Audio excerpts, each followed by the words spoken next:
Hail, Thrand here. Hail, this is Eldgrim, and this is the Thang Thrand channel. Yo! The overarm throwing slide that we're speaking of is where you actually throw the spear. When catching, you don't allow it to fly out of your hand. You allow it to slide through the hand. And the thing about it, it's loose. It's not you going out there and gripping tightly and planting the legs and using the body to drive it home. You get more reach with it, plus you can fight in closer with it if necessary.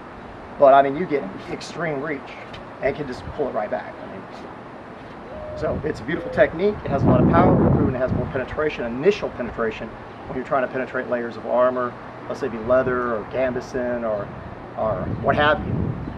Most of these techniques here, the cast blow, the throwing slide, this was used for a long time, according to a lot of the depictions that Roland sent me.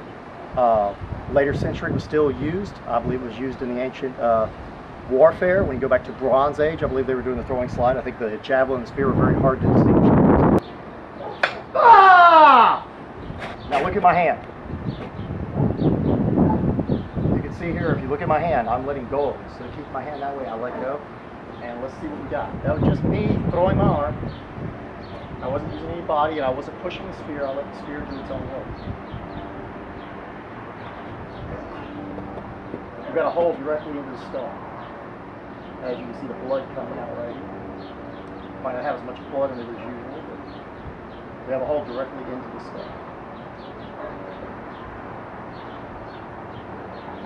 That's almost no effort whatsoever.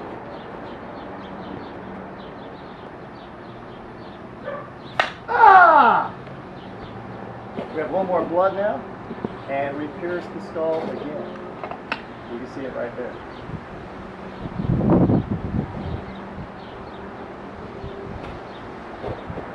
That's my opinion. Both of those are kills, and it took minimum effort to pierce the skull.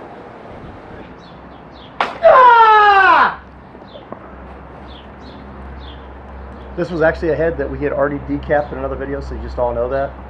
But that is our standard head from the neck up from where I cut it. So all we did is put a little attachment to it, hold it up. It's not even on there very good. But that's what this kind of spear with that kind of force would do to a skull. And we believe these are harder than human heads.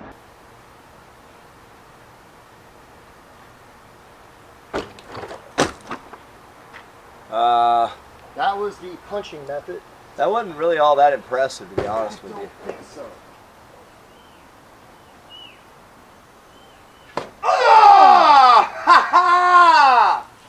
And right that through was the back. more penetration. Oh yeah, you hit the back. It's coming out the back. That's awesome. Through all that gamut. That was sweet, man. Freaking awesome. I hope there's enough left in there for me to get a good throw. When I did the punching style technique, I was unable to get through easily. Yeah, I know, man. That was pretty cool. See what I can do with a throw. Oh, yeah! Ah! Oh, that's the best yet. Now, grant you that's not a kill. That still made a hole in the armor, and I'm guaranteeing the shock would be quite devastating to the person getting hit. They'd feel that. It's the best piercing we've got on this thing so far, and a sword could not do that. Okay, we're going to try a two-handed sliding technique where I try to throw it through here. Ah! On this, it didn't do much better. Let's try again. Maybe I get my power.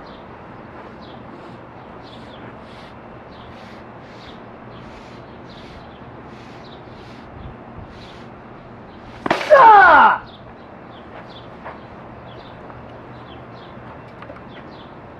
Heck, the overarm seems to be doing better than the slide on this thing with the spear. Ah! That's me putting my body into it and everything. And that's from a pike style or a two-handed thrust style without a slide. We're getting these. The one with the slide we're getting a little better. And then the actual throw was the deepest. So actually we got the best penetration for the overarm throwing slide.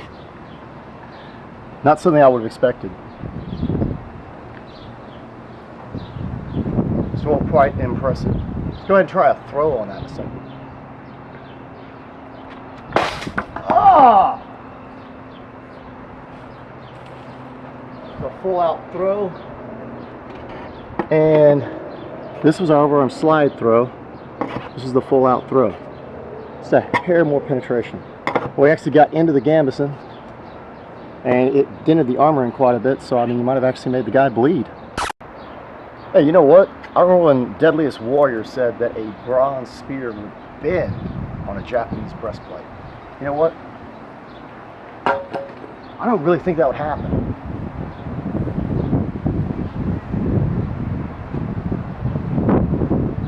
Ah!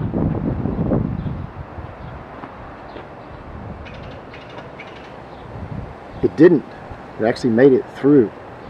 I need to resharpen it slightly, but we actually have a hole into the gambeson. I'm quite impressed. Deadliest Warrior, we may not be done with you yet. Ah! That's my throwing slide technique. And we pierced 20 gauge steel. Okay? Now, I know we've done this in another video. People argued that it might not be 20 gauge and that bronze wouldn't cut steel and that you couldn't pierce it. 20 gauge steel pierced, and tests show that it has to be thrown to go through, according to Christopher Matthews' book. So he immediately assumed, well, something's wrong there. Somebody had to be rushing into somebody and it was braced or something. But that's an initial impact from acceleration. And this bronze spear easily pierced this hood. And that's what it did. Walk up to the car, stab into it, which is kind of amazing because it's an old bronze weapon, but these things were lethal. All right, in this technique, it's held up under the arm, and I can pull it way back in the idea of it. This is so I can kind of cradle it to hold it if I'm having trouble holding it up, because it's kind of like holding a lance out here. And that's one of the things I don't like about it, is somebody could come in and easily see, it's telegraphed where you're aiming, and a headshot's coming up. No matter what I do, my headshot's pretty much kind of coming up. I mean, even if I try to, I lose power when I try to come over with a spear, even if it's balanced like a pool cue. But let's not worry about that. Let's just worry about how much power we get. So what I'm going to do is try to bring it way back to get more power, put more hip into it, and make sure I'm within range. So if you look how much distance the spear is actually traveling to the target, I don't have a lot of distance to get acceleration going. So for this to work and me get anything through this, it's kind of like punching a dagger through somebody. I have to use my body and my hips to twist into it. So let's see what I can do. Try to give this everything I got. Ah!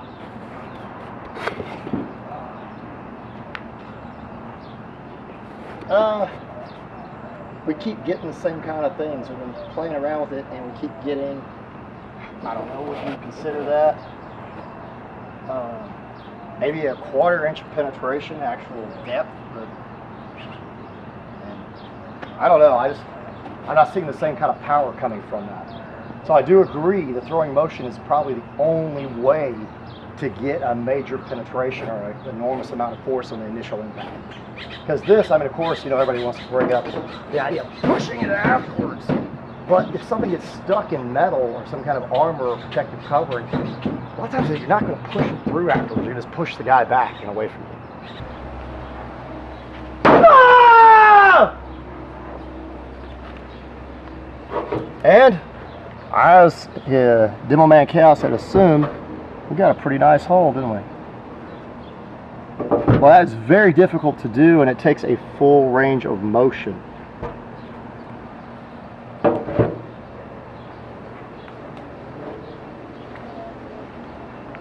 Alright, I'd like to explain the motion. The one that everybody keeps talking about out of Christopher Matthews' book, which I don't want to put down Christopher Matthews so much, is just that it's over the top of the aspis, however you hold your aspis, but it's over the top, and you have to open up.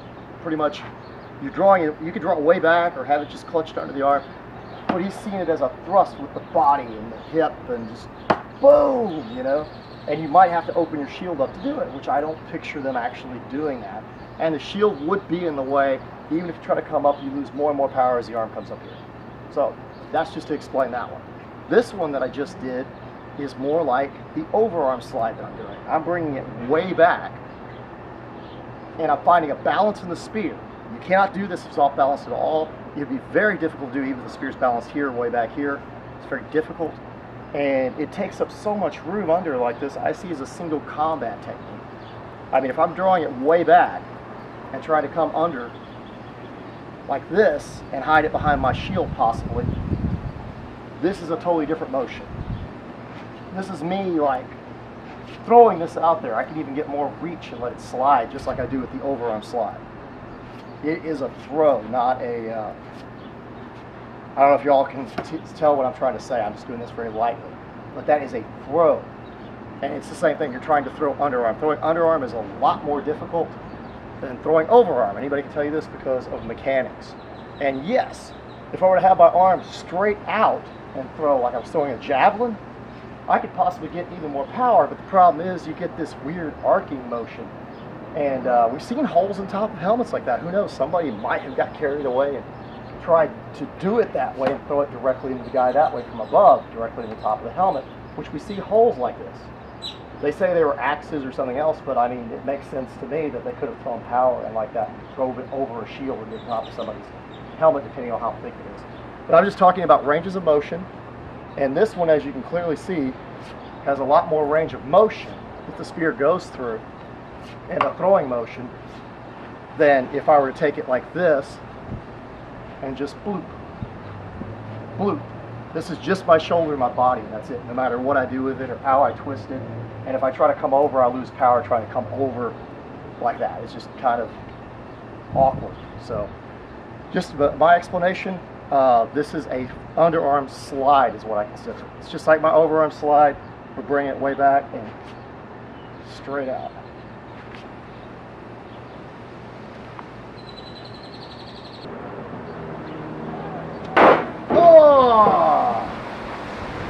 That was a throw, not hitting the same spot, because a lot of people had said that we hit the same spot and it wasn't that impressive. But a full out throw is even more devastating. That wasn't hitting right next to a hole, is more devastating than the overarm or underarm slide, but it's because there's no control. You're not controlling it. You're just giving full force and full acceleration. Our hoplite behind us, and he's ready to go. He's got his spear here. Somebody will be behind me. I've got a target over here to actually thrust at. It's within range that everybody would tell you, is, where I can get a good thrust with the underarm, and actually get it out there. And supposedly out of reach for this thrust. I mean, everybody pretty much knows this has no range. If you're here and it's right by your head, this just doesn't have any reach, according to the myth there. But we're going to go ahead and test this out. We're going to test him behind me. We're going to try the two different grips, and we're going to have a very other test testing power if we can pull that off today. But I believe this is very close to a historical door, a pipe wall, and possibly wasn't used like pipes. At times it might have been, but I don't think it was at all given times. I'm sitting here at the 2 foot mark, approximately 2 foot mark that they talk about, and yes, it could be balanced better. I'm over the top of the shield, so if I'm trying to stay in here tight with this and I try to put my head down, this is one problem. I can't put my head down with this out of the front without pulling it in. Second thing, the serrator, if I'm going to stab out, watch where it's going under my arm. It's got to be in a comfortable position where I don't get it back under my arm. If I have this thing where it comes out too far, even if it is balanced, I can bring this right back into my own arm or get it driven into me. I don't think anybody would want that. So it's got to be at least about the 2 foot mark, which everybody pretty much agrees on. And you thrust out over the top. But as I'm coming back and forth, I'm sorry, look what just happened. I'm sitting here, he's behind me with a shield, and yes, I might hit his shield with this if it's up high, and I'm trying to control it, but it's very easy for me to come back and hit this guy instead of come over his shoulder. If I'm trying to stand here with this spear coming over, it's possible if I aim over, like everybody says, all these, ways of doing this, you can come back and do this. You can get him right to throw. And the serrator, if anybody doesn't know about this, is not short like this. It was a long it's shaped much like a rondelle. We're in the grip that everybody's advocating that they use, and over the top. Unless it lowers something lower, it's probably about here at this overlap. About here, if I want it low. Which makes me right on his shoulder if I try to thrust here. I can thrust up, but most of my shots, if you're watching, are going to come up. No matter where I'm at, they're coming up. So unless I hit him in the eye, which I just hit my thumb there, which is very uncomfortable. Unless I hit him in the eye, you know, or top his helmet to skip off, I don't really have any shots. But let's just say we are using this and we're going to keep it out there. We're not going to worry about them rushing in between the poles. Maybe somebody in the back row, because we don't know what these guys are on, like just grabbing it, pulling it away from me trying to pull back and him pull, just rush in between and attack us anyway. So that's what's going on. I have it. I'm going to try to fuss with it. Good spot where I can hold it.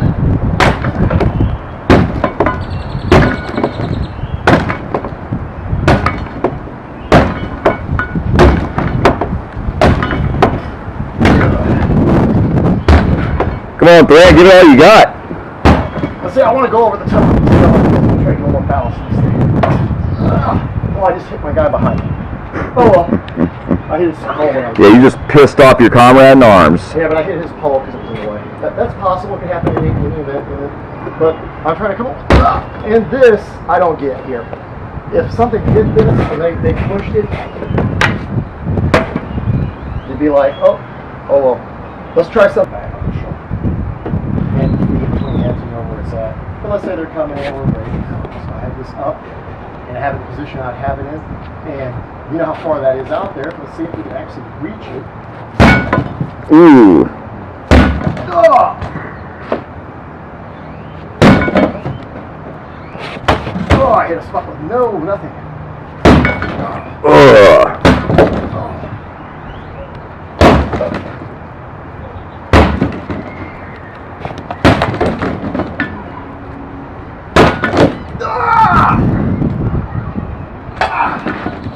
But let's see, is he safe back here? Are you okay, buddy?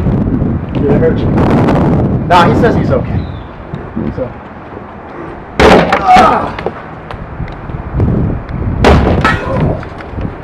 Hit a helmet lightly. It's just a bad. But anyways, you see what's going on here. This gives me more ideas here. I mean, heck, I could be standing here and decide to take a pot shot at somebody over here and hit them. I already saw that. I just took a chunk out of the tree, but it can happen. I just hit that over there.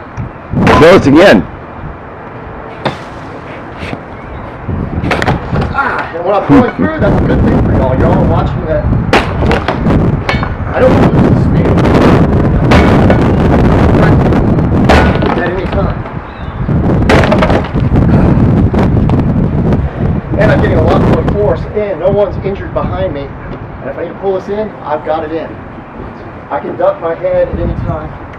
So that's a position where I'm trying to hold, and the people behind me can kill.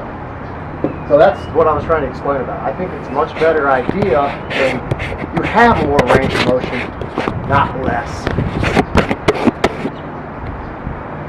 So I'm sorry, I'm just not seeing that as being so hot in the phalanx trying to stab over like this. What if this got pushed right on in while they're coming in after I hit his shield or something? I have my arm out, I'm exposed, I can't get my head down. This doesn't look so hot to me. The other way, at least I have options. This thing comes out, I can be pulling my arm back and see how much reach I have. Still in the same position, standing right here. I'm still okay, my arm's back. As y'all can see. I think he assumes that the entire fight is fought back here, and notice, they can see me, correct? Yeah. Yeah. Well, I think he's not noticing my arm position. This is not only for range, this is for close in, or even hiding the spear could be hidden behind the shield. Y'all can see, he can't see my spear. I could even change positions and come into an underarm position if I wanted. But the idea is it's back here, so if he has a shorter weapon early period even, and he rushes in, I'm still in here. I can still attack him and fight a battle without drawing back. I'm already drawn back. But at a distance, I can reach him if I so choose. And with him looking directly at it, to try to bat that out of the way is going to be dang near impossible. Oh, he's going to have to worry about staying offline with it. I can attack his foot from here. I mean, heck, he also said you can't redirect it. I could pretend I'm going to do that and just stab you directly in the foot if I wanted with the same technique, just like I redirected. That depends on the skill of the user. Very true. So, and the other thing he was saying, it would stick in the shield and so on. I mean, it stuck, but I pulled it right out. But the recoil is helping you recover too. I don't see it as a major problem. Yeah, but what do you think about the recoil health? Oh yeah, I'm getting it right back instantly. And I have to push the shield into And it to even get though it it's stick. stuck slightly in there, I was able to retrieve it. If I had to, I could use my shield or Yeah. whatever, yank it back. But that's why they Very had swords true. for as well. If something went wrong, you would never aim at the shield. But if you did get stuck in a shield or Right. armor or something, or a person, you'd switch to your chartered weapon. Right, and still the same principle applies. You hide behind the shield. But that's like, say, the cast blow with the sword or the cast blow with the spear is the only technique you use in the whole thing. That's analogous to saying that the thrust kick and the side thrust kick and the lunge punch in karate are the only two things in karate. Right. You still and use starting short. in this position, you basically are starting off where you can use the spear this way as close as you possibly can. Just like in unarmored fighting, you start off in positions where you can use those big attacks. Or you can but- do something like that and reach out and get him and bring the spear right back as he tries to close Yeah, it. but again, those are big attacks that you set Change up for. grips, You got all your little jabs and sticks. hide with it. behind the shield, so he's not sure exactly where you're coming out or if you're going down or you're coming Yep. back up. They don't know if you're going to jab, you're going to thrust, you're going to throw. You would probably see something more like this in single combat, not knowing what was going to take place. True. So what we were trying to say is, no, it's not the standalone technique. I'm sorry you compared it to all the other techniques. But you can't compare it to the other techniques. It sits right alongside those techniques in your entire martial discipline. We just don't think the lance grip was used as much as Christopher Matthews has said, because first of all, you'd have to be up here the entire time. The guy can move in, and I'm kind of in a bad situation. He's going to rush in quickly with a sharp weapon. Even if it's down low for single combat, I have max range. If he gets in, I have to try to choke up. If I'm in this kind of position, he really doesn't know what's taking place. Oh, hell, now I'm scared of him. Yeah, you've got all this kind of stuff going on, which changes the entire fight. And I don't have to open up much, and I can just utilize the spear to do the work. But if it does come to the necessity, I can even be in this close, utilizing the spear this way to stab him. I'm not using any kind of slide. I'm just stabbing him, trying to get a body shot or something. So, in theory, it's a technique. It's not necessarily my technique. Everybody keeps calling it, but it's a technique we believe was used in antiquity, during the Viking Age, very true. throughout the whole use of one-handed spears and shields. We see it in depictions, and we believe that's what the big missing link is to why overarm is valuable. It's boom, That's right. not here like a lot of people assume, and not just a body shot or holding the spear balanced like this and trying to You stab just fight. down. You fight. It's like boxing and stuff. You Right. have your hands cocked up to fight. You don't have them Right. out here. You have them cocked up and ready to go. But It's the you actually same have a reach with concept. it. So Damn. that was with the throw. Our Serrater is not tapered like theirs. This is tapered like a rondelle. But this is about 18 gauge steel, mild steel, which I know bronze would be a hair weaker, but not by much. And if you also notice the impact on that, how it kicked back, that kind of impact that could damage the neck badly. If someone whiplash, knock them out, and that would just be hitting the helmet, whether it went through deep enough to actually go into the skull or not. After testing both over and underarm spear grips in the context of Spartan phalanx, it is clearly evident that the overarm grip was the grip of choice for phalanx and other similar spear and shield formations. Our experiments conclusively demonstrate the flaws of using an underarm grip in tight shield formations. For obvious reasons, the underarm grip is dangerous to both the wielder and his comrades in arms. As previously shown, the underarm grip has a higher probability of unintentionally striking soldiers in the rows behind the wielder. It can easily be manipulated by the enemy, and it is a slow telegraphed attack. Additionally, the results of our experiments illustrate how the underarm grip hinders mobility. For example, thrusting over the shield is both sluggish and diminishes power, among several other physical limitations caused by using the underarm spear grip in phalanx formations.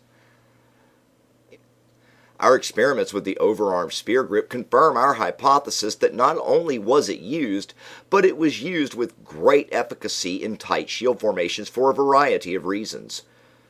We prove incontrovertibly the overarm grip with spear and shield has power and control by demonstrating the gigging method of thrusting, which is throwing the spear without letting it fly from the hand. Using the gigging method of overarm spear grip in a shield formation greatly reduces the odds of striking others in the rows behind. It also reduces the chance of the enemy manipulating the spear, and it is swift, making it more difficult for the enemy to anticipate where the thrust is aimed. The overarm grip using the gigging method provides the wielder greater mobility, a long reach, and allows the warrior a wide range of attacks. We believe that the Spartans and other spear and shield warrior cultures used the overarm grip with gigging thrusts. In summation, our experiments speak for themselves, and they affirm our contention that the overarm grip in phalanx formation is superior to underarm grip. Thank you for watching our video. Farewell. If you enjoyed this video, please like and subscribe. Find us on Facebook at Thrandon Elgrimer's Well of Remembrance. Help improve our content. Please donate at www.patreon.com/Thrand.